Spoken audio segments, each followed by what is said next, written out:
Hey, yo! What up, dudes? And welcome to episode 3 of Tarkov for Dummies.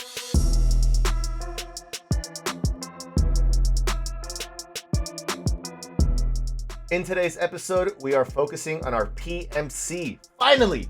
We're going to learn how to make a loadout, how to modify our weapon, and how to plan out a raid to accomplish quests on our PMC. Okay, here we are in the game. First thing we're going to do is we're going to check our messenger. Prapor, it's apparently every day Prapor has something for us. Something unknown, we're gonna accept that. We're gonna click middle mouse and inspect it, and we have a little rig. Tiny little rig, no big deal. We don't have rigs, so we'll hold on to it. Why not? Next up is checking our quest to see if we have anything that popped up, any dailies, anything like that. I'm not sure if there is a minimum level you need before you start getting dailies. I'm just gonna fly through here real quick. Nothing. So our goal for today is to unlock Jaeger. That's gonna be our main goal, and that is the task for mechanic called Introduction. You have to go into woods, find Jaeger's camp, obtain an encrypted message, and hand over the message. So in order to hand over the message, after we get the item in raid, we have to extract successfully. If we die in raid, we lose that item. So we have to go back and get it.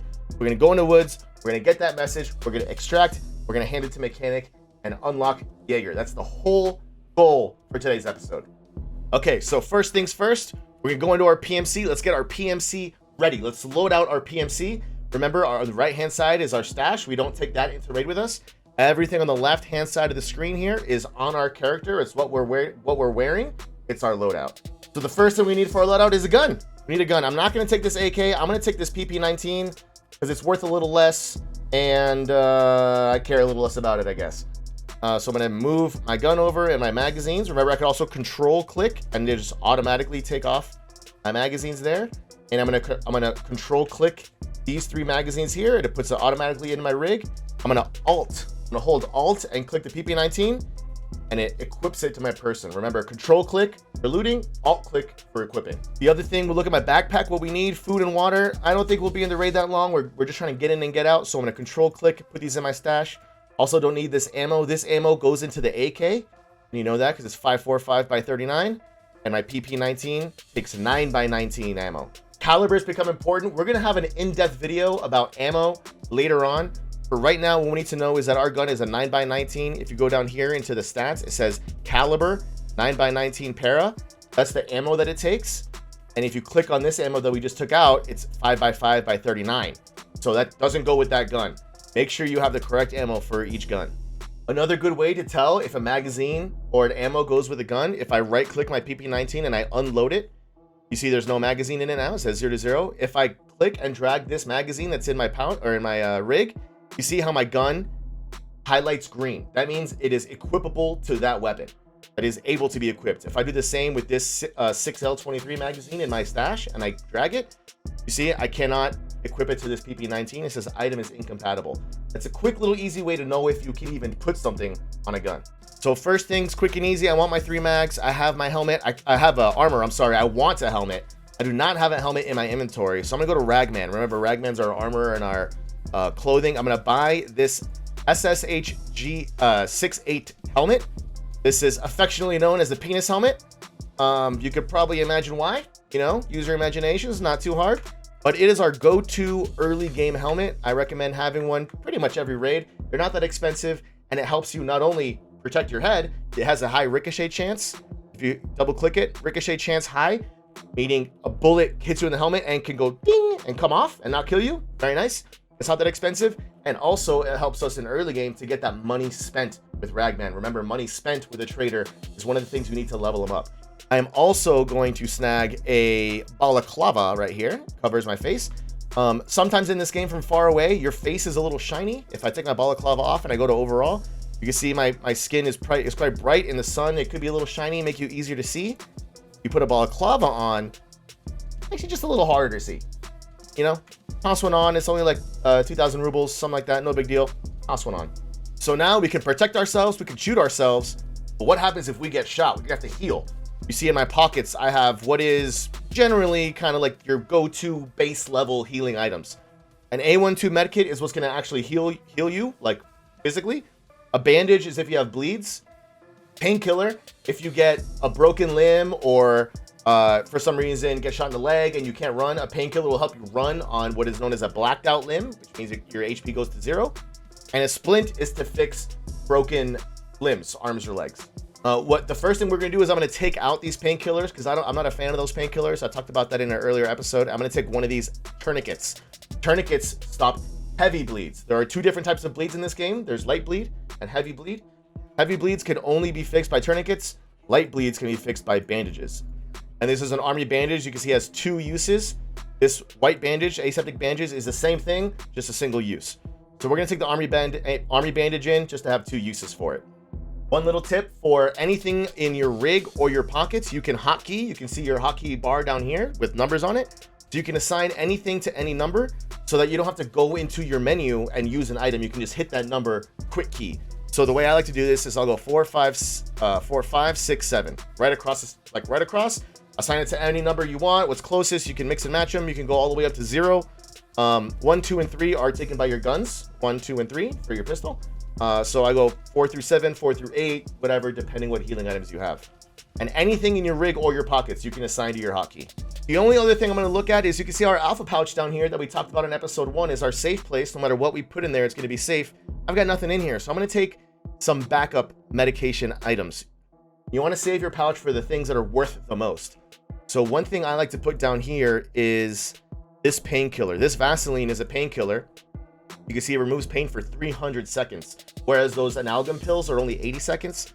Also removes 9 hydration and 9 energy, but these analgin painkillers remove 19 and they're only 80 seconds, which is why I don't like them personally. If I need a painkiller, I'll open my menu and we'll use this Vaseline. Down here, I'll also put a backup med because you can go through 100 on this. We call these cheese, slices of cheese, because it just looks like a cheddar cheese. You can go through that pretty quickly. I'm going to put a backup med down here. If I had a single slot, I don't. I'll just put this card med kit down here. Card med kit does the same. It heals the same as a cheese does, but it also stops bleeds the way a bandage does. So if we go through our bandages, we can use the car med kit as a backup. So in this last slot, what I'm going to do is I'm going to put a stack of rubles in there because Woods has a car extract, which means that if you're on a PMC, you can go to the car and you pay a certain amount of money and you can extract from that location. And the bonus of that is, number one, you can only use it. Only one person per map can use it. It's a sneaky little way to get away.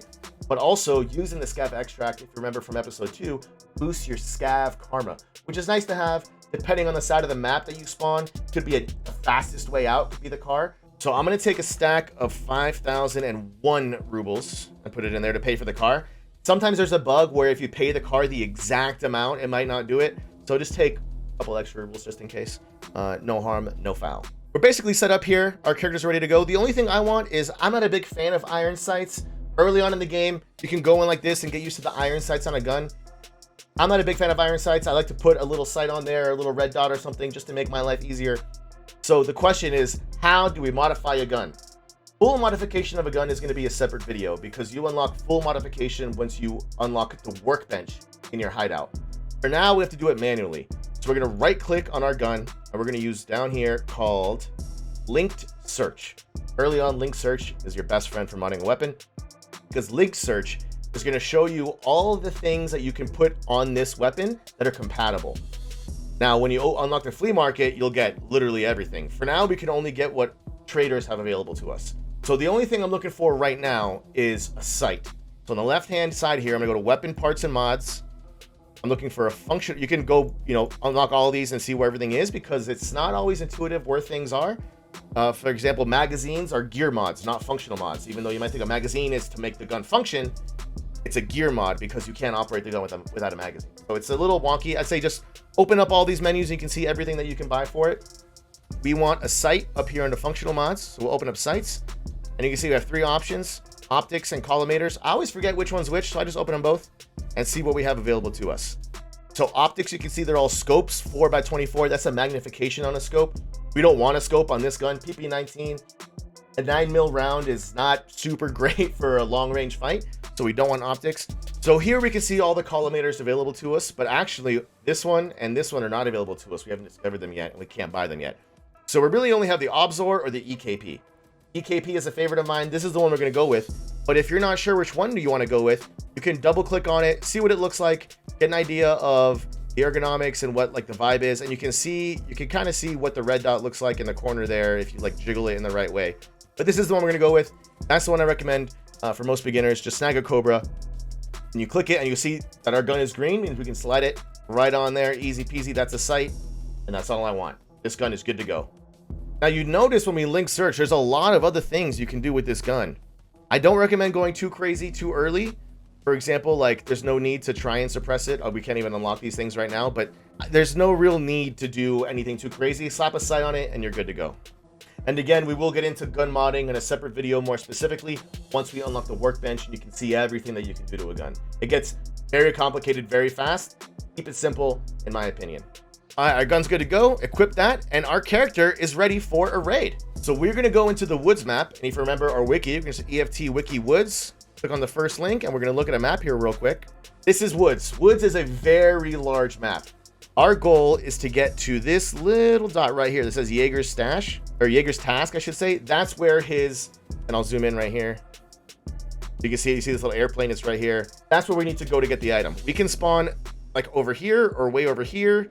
And like it's a big map. So be a lot of running this raid, but I'll be able to explain some things while we're in there. But that's our goal. Our whole goal is to get to this area, pick up the item and get out. That's it. We're not looking for fights. We're not looking for items. If we find some stuff along the way, okay. But that's our main goal for this raid. So we're going to hop over to our PMC. Remember, if your scav is up, you should use it. We're going to go to woods and we're going to go 1500 is 3 p.m. We'll go over there. Offline mode. Let's take a moment and talk about offline mode. I cannot emphasize enough how much I recommend to you offline raids. Offline raids means nobody else is in there, no other players, no other PMCs. And this is an excellent way to learn the maps, to run around and get a feel for the map. When you pull it up on another screen, you can see how big it is. Load in an offline map, offline raid, and run around and just get a feel for it before you jump into a real raid, quote unquote. What's also great is that you can enable PvE or not. If you want scav AI in there to be able to practice shooting and stuff like that, you can enable it as hard, as many as you want. You can do it completely empty and just run around. You can put some scavs in there so you can practice and get a feel for it and try to get through the jump scares in the beginning. I cannot emphasize enough how much you should be using offline raids.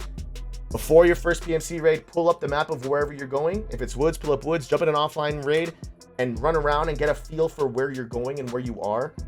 It's very easy to get lost because the surroundings look very similar. Offline raids are a great way to learn the map and get a feel for the game before you just dive the deep end with no floaties on and get wrecked by some PMCs or some scav AI shocking you in the face.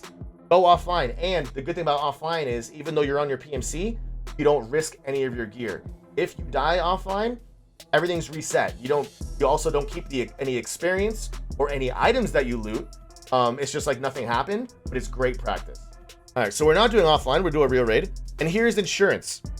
Insurance means that if you insure an item and you die and nobody else picks it up, you'll get that item back.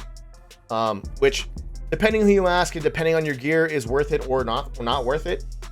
Having beginner level gear will probably get it back. The question is the value of insuring worth it versus just buying new stuff and how often you're playing? Because if you insure through Prapper, you have 24 hours to claim your stuff.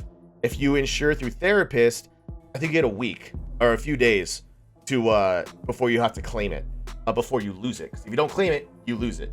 I'm recording this right before a weekend. I'm not gonna be able to log on this weekend, so I'm not gonna insure everything. Your first raid, I would say you could insure your gun because you're likely to get this back because it's a very beginner gun and you're probably short on guns. You could insure your gun.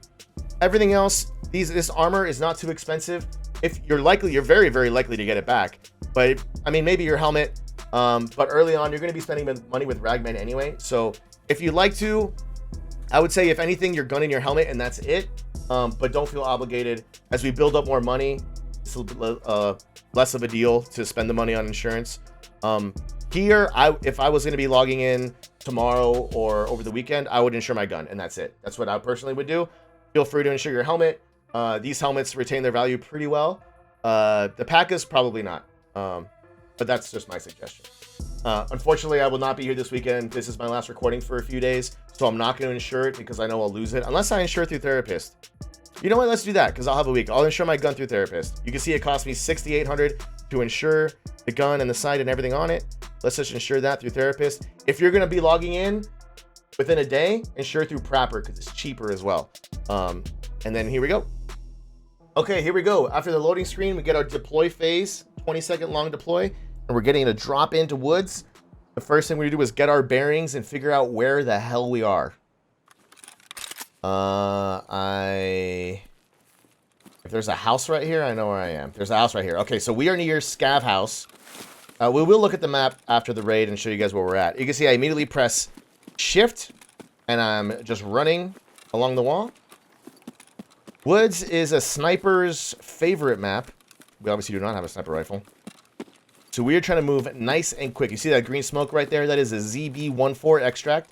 That is not good for us right now. You need a key to extract from there, and it's only open if the green smoke is there. People who spawn on the opposite side of the map can come and extract from that area.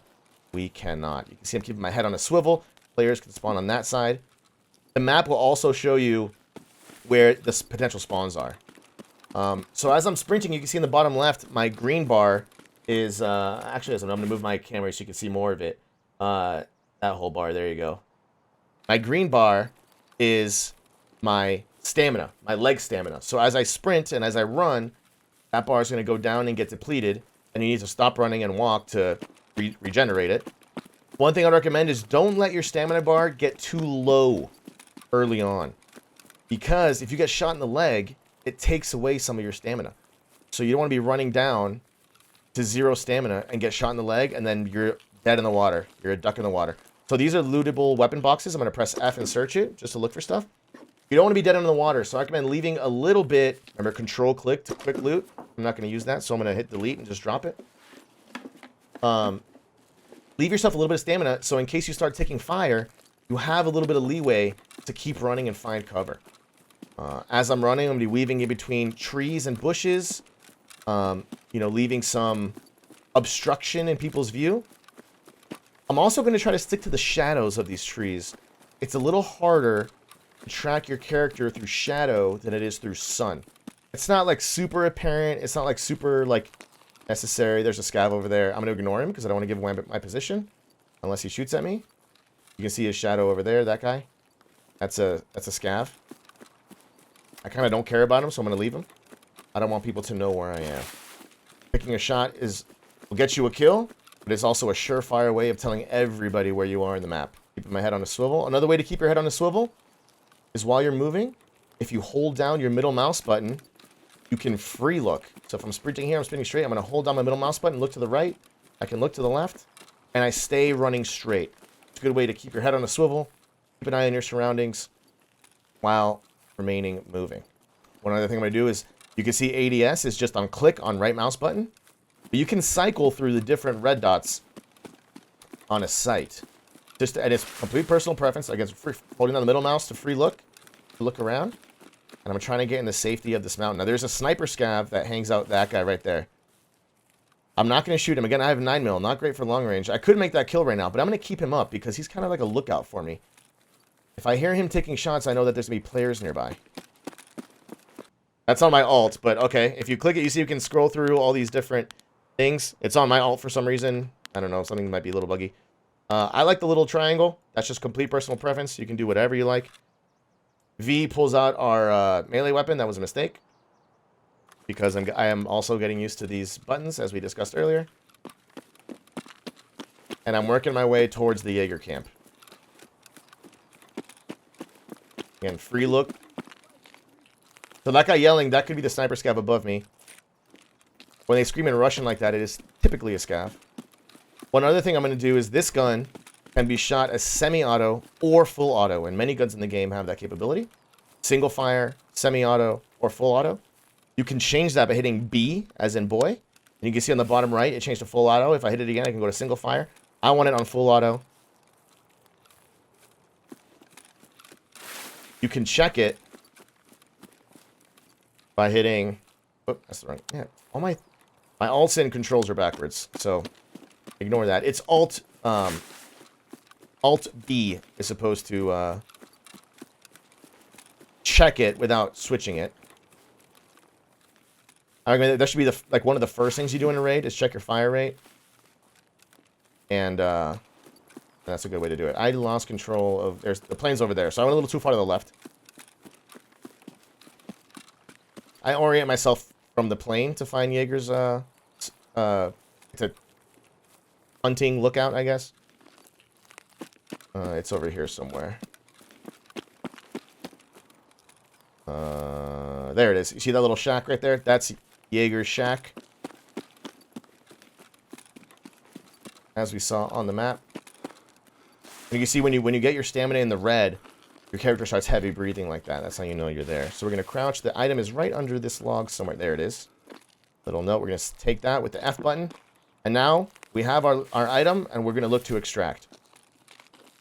So the way to check your extract, if I hit O, that gives me on the top right the time that's left in the raid. If I double tap O, that's going to show me my extractions.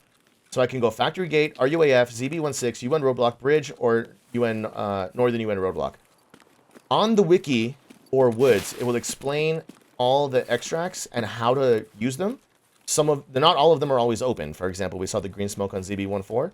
ZB16 is the same. Green smoke is required, but no key is required. It's just always open. The Bridge is the card that requires the money. Others might require a friendly scav with you, which is extremely rare. Others are just very far away. So you see we have this green smoke here. This is the ZB16 extract right here. And the green smoke means that it's open. It's available. Now somebody could be down here, so be a little careful. Clear it out. So this door is open. Somebody's been here already. They're not here currently. This door is always open. You do not need a key for it, so you can extract. But while we're here, we're going to search these boxes, because why not? I'm also going to inspect these. Remember, middle mouse button to inspect. And you should be looting everything. Loot everything. Number one, because it increases your skills. Things like memory. And it's just looting XP. I dropped something earlier I shouldn't have. It's also just free money early. Because anything you're not going to use, you can just sell. But you should absolutely loot everything. You can see we're in the instruction area. It's a 7 or 8 seconds, so we can just loot this real quick. And grab what we can before we leave. Boom. And we're out. So we went straight for our objective. We had the ZB16 extract. Luckily, it was open because the green smoke was there. If the green smoke was not there, we'd have to go somewhere else. We survived 8.5 minutes in the raid, 510 XP. Absolutely perfect. No kills, no worries, no shots fired. Didn't need to do anything. We went in with a mission. Our mission was to accomplish our quest, get the item, and get out. We accomplished our mission. Only 510 XP. Not every raid has to be gangbusters and fireworks. You have a goal in mind, accomplish your goal, boom, Bob's your uncle, and you're in good spirits. And that is our first PMC raid survived. Excellent. We are 1-0. Now for post-raid review, let's look back at our map real quick. So our spawn was over here. So these yellow triangles on the map is where you can spawn. My camera is covering it. So this is the woods map. Where we spawned was down here by the scav house. Remember I said I was looking for a house? That's the scav house. That's kind of just finding a landmark, getting my bearings. So we spawned right here. These little yellow triangles are PMC spawns. So we spawned here. Somebody could have spawned. We had several spawns around us as we ran. There could have been 3 in front of us. We didn't run into a single person, which is kind of lucky. So we ran along the side. We saw that ZB14 with the green smoke we talked about. Right here is where we looted those 2 green boxes. We ran across. We saw a scav over in this area right here that we ignored. We ran all the way this way. We crossed the road. This is that big mountain that we took cover under that sniper scav. That's this mountain right here. So we ran all the way around here. We came across. We ran a little bit too far to the side, but we found the plane, oriented ourselves with the plane, came right here to the stash, and then we found ZB16 with the green smoke. It was available. We took that exit. If that exit was not available, we would have continued. I don't remember if UN Roadblock is open for PMCs. We would have taken that one, or we could have tried to get the car and get that extra scav loot, or scav karma, I should say. But Woods is a very, very big map. That was a very direct line, and we ran into nobody, which was nice. We didn't even get any scavs aggroing on us, so we didn't have to shoot any scavs and risk anything. Could have killed a scav or 2, but I wanted to focus on getting the quest done. And speaking of getting the quest done, we go to mechanic, to our introduction. We can turn in our letter, boom, and we can complete introduction. And that hit level 3 right there, just for doing introduction. Excellent. And now we unlocked Jaeger. Yes, I'm gonna inspect these off video, but you should go through, inspect all these. Also, he has a quest for us, accept it immediately. Find Iskras, Amelia croutons, and cans of beef stew in raid. We're gonna talk about interchange next episode, I think. But now that we hit level 3, let's see if anybody else unlocked anything for us real quick. Nope. But because we completed a quest, we go here to our messages, and Mechanic has a reward for us for completing our quest. We got 30,000 rubles for completing that quest and getting the Jaeger. So we'll stack that into our rubles. We will inspect what we found here, and we will control click and just move everything to our stash real quick. None of these things we're going to use. We can basically vendor. These are all the things we found over here. These are the things we looted. We can just vendor all these. We're not going to use them. This water filter will come in handy later on in the wipe. Early on, not really. We can just vendor it. We'll sell it to Therapist. 15K. They're worth a lot more on the flea market. If you have space in your stash, if you have an EOD account, you got space to fill, by all means, keep it. Save it for level 15. When you open up the flea market, sell it on the flea market. It'll be worth a lot more. But I'm kind of not caring. We're going to sell our ammo and our magazine to Mechanic, and we're going to sell these weapon parts to Skier. And that is the post-raid stash. We survived a raid. We got our quest done. We unlocked Jaeger. A successful episode all around. Love it. Next episode, we're going to do a scav run on interchange. I'm going to show you how to diversify your scav runs specifically for this acquaintance quest from Jaeger, because interchange has a lot of nice little spots for very specific items, including grocery shopping. So next episode, we're going to talk about grocery shopping. We're going to go a scav run and interchange, try to get some of these items, as well as, remember, we have our shopping list of items for the hideout. So next episode should be a little shorter. We'll focus on just a scav run on interchange. In the meantime, what I'm going to do off recording, what I'm not going to show you guys right now, if you remember, I said you should use your scav every single time.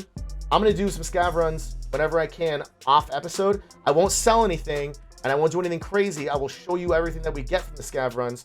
Even if I can upgrade a hideout item, I won't do it until we're back on camera. But just so you know, while I'm off, I'm going to do as many scav runs as I can and just build up a little inventory, try to get ahead of the game so we don't bore you with just quick factory scav runs.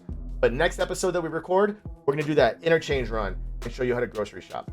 So thank you guys very much. If you enjoyed this episode, please hit that like button. Leave a comment below, even if it's just to say hello. It helps with the engagement on the YouTube algorithm. I appreciate it. Please consider subscribing to the channel if you enjoyed this content. Tarkov for Dummies will continue. Of course, we will go as long as we can this wipe, for as long as we can, for as long as people are enjoying it. If there's something you want to see or a subject you request that you really need some help on, some information on, drop it in the comments. We'll make a video about it. No problem. Besides that, guys, thank you very much for watching. I really appreciate it. I hope you're enjoying it. I'm having fun making it. I hope you're having fun watching it. And so until next time, stay real, stay sexy, and stay real sexy. Carry on, and peace out.